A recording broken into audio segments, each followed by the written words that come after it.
प्यारे बच्चों, welcome back. सभी का स्वागत है। मैं हूं विवेक तापड़िया और ये है आपका channel physics in life and life.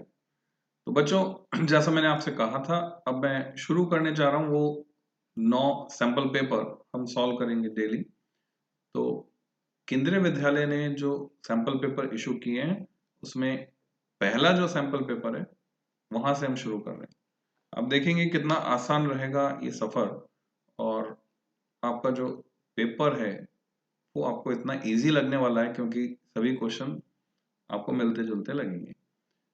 और यहीं से हम एक ट्रेंड भी पकड़ेंगे, और ट्रेंड पकड़ के लास्ट में एक गैस पेपर में बना दूंगा आप लोगों के लिए। और आप देखेंगे कि वो जो कंसेप्ट्स हैं वो एज इट इज आपको एग्जाम में मिलेंगे। तो लेट्स स्टार्ट। पहला सवाल है, the value of electric field at the centre of dipole. तो डाइपोल का एक क्वेश्चन मिलना तय है, ये क्लियर है। और इलेक्ट्रिक फील्ड आपसे पूछ सकते हैं डाइपोल की वजह से। तो यहाँ पूछ रहे हैं कि कितना इलेक्ट्रिक फील्ड होता है at the centre of dipole, वो आपको बताना है यहाँ पे। तो जैसे आप डायग्राम बनाकर इमेजिन करते हैं, अगर कोई कंफ्यूजन है तो, नहीं है तो डायरेक्ट आंसर आप लिख सकते हैं, कोई समस्या नहीं है। ये प्लस क्यू है, माइनस क्यू है, ये डाइपोल हो गया आपका, और ये सेंटर है। इलेक्ट्रिक फील्ड भी आपसे पूछा जा सकता है, पोटेंशियल भी पूछा जा सकता है। इलेक्ट्रिक फील्ड पता करने के लिए हम इमेजिन करते हैं +1 रखा है, और वो प्लस क्यू से रिपेल होगा, माइनस क्यू से अट्रैक्ट होगा। तो उसके बेसिस पर जो नेट इलेक्ट्रिक फील्ड होगा वो एक की वजह से जितना होता उसका दुगना हो जाएगा।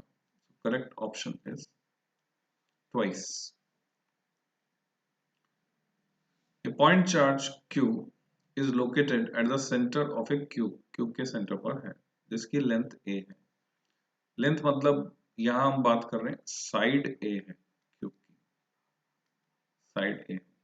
The final electric flux over one face of the cube, एक फेस से निकलने वाला इलेक्ट्रिक फ्लक्स कितना होगा। गॉस लॉ में आपने ऐसे क्वेश्चन किए बच्चों, तो आप जानते हैं। इसको हम कैसे करते हैं, ऐसा हम इमेजिन करते हैं जैसे, तो इस क्यूब के सेंटर पर एक बल्ब जल रहा हो, तो बल्ब से जो रोशनी जाएगी वो इक्वली डिवाइड होगी 6 फेसेस में। तो उससे इसी तरह से चार्ज की वजह से जो फील्ड लाइंस जाती है वो 6 फेसेस में इक्वली डिवाइड होगी, इसलिए सही जवाब हुआ Q/6ε0। Question number 3, when 10⁻14 electrons, आपको नंबर दे दिया गया इलेक्ट्रॉन्स का, are removed from neutral metal sphere, उसमें से इनको हटा लिया तो स्फीयर कैसा हो गया बच्चों, पॉजिटिवली चार्ज हो गया। आपसे पूछे हल्का हो गया कि भारी हो गया, ऑब्वियसली हल्का हो गया, क्योंकि हर इलेक्ट्रॉन का मास 9.1 10⁻31 किलोग्राम इंटू 10⁻14 कम हो गया। The charge on the sphere becomes, तो यहां पर हम फॉर्मूला काम में लेने वाले हैं Q=N, क्वांटाइजेशन वाला फॉर्मूला। तो सीधे सीधे आप इसमें वैल्यू अगर रखते हैं तो आपको मिल जाता है 10⁻14 को सिंपली आपको मल्टीप्लाई करना है 1.6 10⁻19 से। तो क्या जवाब हुआ, ये 19 है, ये 14 है, तो 5 बच गया। तो इट इज 1.6 इंटू 10⁻5। अब उसको मैं माइक्रो में लिखना चाहता हूं तो क्या लिखूंगा, 1.6 की जगह 16 micro coulomb. Question number 4, electric field lines provide information about. इस पे डायग्राम वाला क्वेश्चन भी आपको मिल सकता है। इलेक्ट्रिक फील्ड लाइन पर, इलेक्ट्रिक फील्ड लाइन की किसी प्रॉपर्टी से रिलेटेड मिल सकता है। तो इलेक्ट्रिक फील्ड लाइंस हम जानते हैं कि जहां पर वो डेंसर है वहां पर फील्ड स्ट्रेंथ ज्यादा होगी, ये डायरेक्शन के बारे में भी बताती हैं, और पॉजिटिव चार्ज से बाहर निकलती, नेगेटिव चार्ज पर टर्मिनेट होती है। यानी ये तीनों ही जवाब सही हैं, इसलिए हम टिक करेंगे all of these. Question number 5, capacitor plates.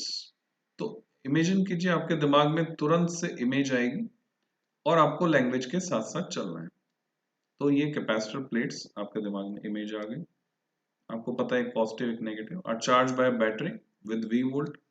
यानी आप इमेजिन कर सकते हैं कि 20 वोल्ट की बैटरी लगी हुई है और उससे हम इसको चार्ज कर रहे हैं। डायग्राम अप्रोच हमेशा अच्छी रहती है, क्लियरिटी आ जाती है। चार्जिंग के बाद बैटरी इज डिस्कनेक्टेड, ये बहुत ही इंपॉर्टेंट वर्ड है। Battery connected then voltage remain same, battery disconnected then charge remain same.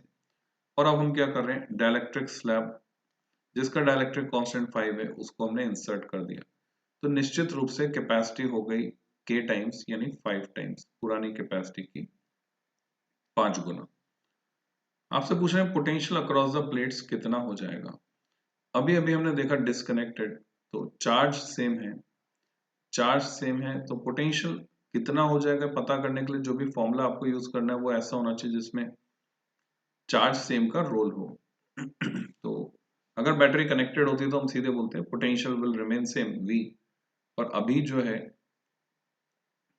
Potential जो कि होता है इलेक्ट्रिक फील्ड जिसे हम वोल्ट पर मीटर में नापते हैं into metre e into D, distance में हम कोई चेंज नहीं कर रहे हैं। इलेक्ट्रिक फील्ड की बात करें तो कैपेसिटर की प्लेट्स के बीच जो इलेक्ट्रिक फील्ड होता है वो होता है sigma upon epsilon 0 into D, और सिग्मा आप जानते हैं सिग्मा होता है Q अपॉन ए। सो चार्ज चेंज नहीं हुआ है, एरिया चेंज नहीं हुआ है, तो क्या चेंज हुआ है, मीडियम चेंज हुआ है। तो एप्सिलॉन 0 की जगह आएगा एप्सिलॉन 0 इंटू के, यानी नीचे आ जाएगा k यानी 5। So the correct option is v by 5। Question number 6, if a unit positive charge is taken from one point, एक पॉइंट से दूसरे, ओवर एन इक्विपोटेंशियल सरफेस, तो ये तय है फिर से इक्विपोटेंशियल सरफेस का क्वेश्चन तो आपको मिलना ही है। तो 1.5 पेज का मैटर है इक्विपोटेंशियल सरफेस एनसीईआरटी में, उसको जरूर से अच्छे से एक एक पॉइंट पढ़ लें, वो निश्चित रूप से आपको मार्क्स दिलाने वाला है। तो हम जानते हैं कि इक्विपोटेंशियल सरफेस पर एक पॉइंट से दूसरे पॉइंट पर ले जाने में कोई वर्क नहीं होगा, क्योंकि वर्क डन का जो फॉर्मूला है तैयार करते चले साथ में, लिख लिख कर तैयार करें, Q इंटू डी वी, और इक्विपोटेंशियल सरफेस पर dv 0 है, so no work is done. Question number 7, दो तार हैं A और B, दोनों के मासेस इक्वल हैं। जैसे मास इक्वल दिया गया तो आप ऐसे कर सकते हैं, इक्वेशन लिख सकते हैं साथ साथ चलते हुए इसके, M A equal to M B, तो सिचुएशन क्लियर होती जाएगी। वहां आपको एक रफ पेपर मिलने वाला है बच्चों रफ वर्क करने के लिए, तो उस रफ पेपर में इंटेलिजेंटली रफ स्पेस का इस्तेमाल आपको करना है। End of same metal are taken, जैसे दिया सेम मेटल आपको पता चल गया, रेजिस्टिविटी सेम है, rho A equal to rho B.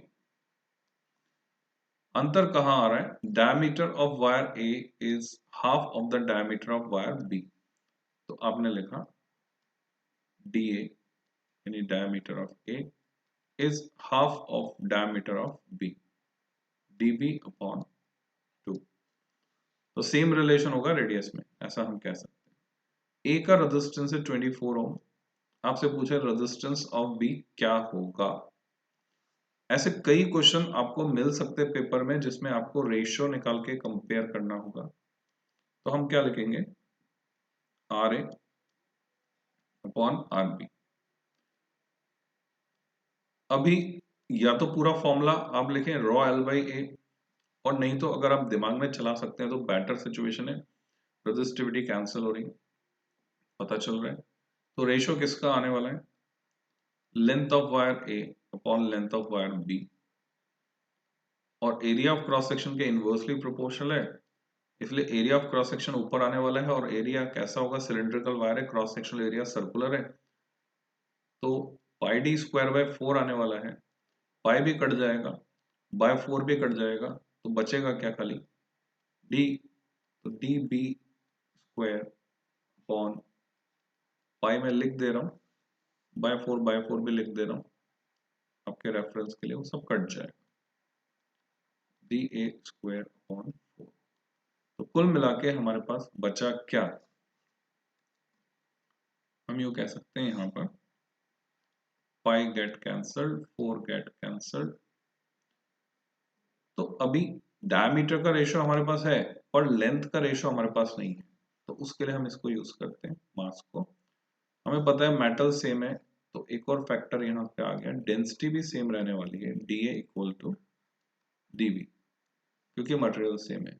अब यहाँ पर क्या लिखूं मैं, मास होता है वॉल्यूम इंटू डेंसिटी, मैं कह दूंगा कि वॉल्यूम भी सेम रहेगा, और अगर वॉल्यूम सेम रहेगा तो मैं कहूंगा लेंथ और एरिया ऑफ क्रॉस सेक्शन का प्रोडक्ट सेम रहेगा, LAAA इक्वल टू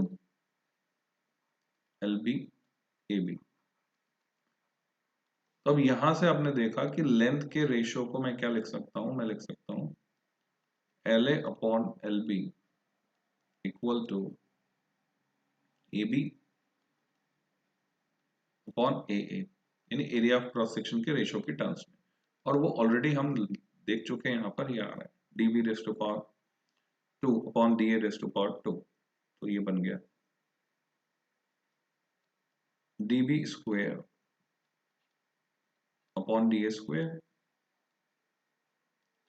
और यहां से स्ट्रेट फॉरवर्ड हम ये वैल्यू जब यहाँ रखेंगे तो अब पावर 4 में जा रहा है मामला, ठीक है, पावर 4 में जा रहा है। अब अगर मैं कैलकुलेशन करता हूं, what will we get, DB upon DA, हमें LA अपॉन LB की वैल्यू रखनी है। तो जो RB हमको चाहिए, RB को उधर ले जाते हैं और बाकी सबको इधर ले आते हैं, तो RB हो जाएगा RA टाइम्स,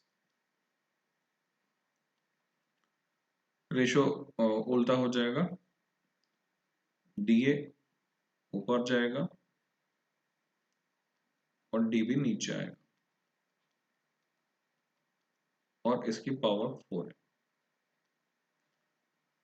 तो सिंपली मुझे क्या करना है, D अपॉन DB हाफ यहाँ पे रखता हूँ,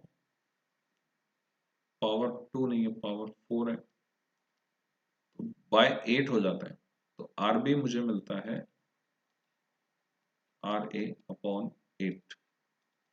प्रैक्टिस हो जाने के बाद आप इसको फास्ट कर सकते हैं क्वेश्चन को। RA की वैल्यू 24 अपॉन 8, बाकी आप जानते हैं टेबल 8 का। तो क्या आंसर बनाने वाले हैं, 8 2 जा 16 and 8 3 जा 24। Correct option is 3। इस तरह के जो न्यूमेरिकल हैं इसको क्या बोलेंगे हम, अब देख रहे हैं 3 फॉर्मूले यहाँ काम आ रहे हैं। तो जो 3 कैटेगरी हमने डिस्कस की थी, जिन्होंने नहीं देखा हो वीडियो देख लेना, इंट्रोडक्शन वाला। तो ये इवेल्युएटिंग कैटेगरी में आता है, हमने इवेल्युएट करके ऑप्शन निकाला है, तो इतनी कैलकुलेशन हमको करनी पड़ी। क्वेश्चन नंबर 8, ड्रिफ्ट वेलोसिटी पर निश्चित रूप से आपको सवाल मिलने वाला है, varies with intensity of electric field as per the relation. So keep in mind all the formula for drift velocity. Vd vector equal to minus E tau, tau is average relaxation time, upon m is mass of electron.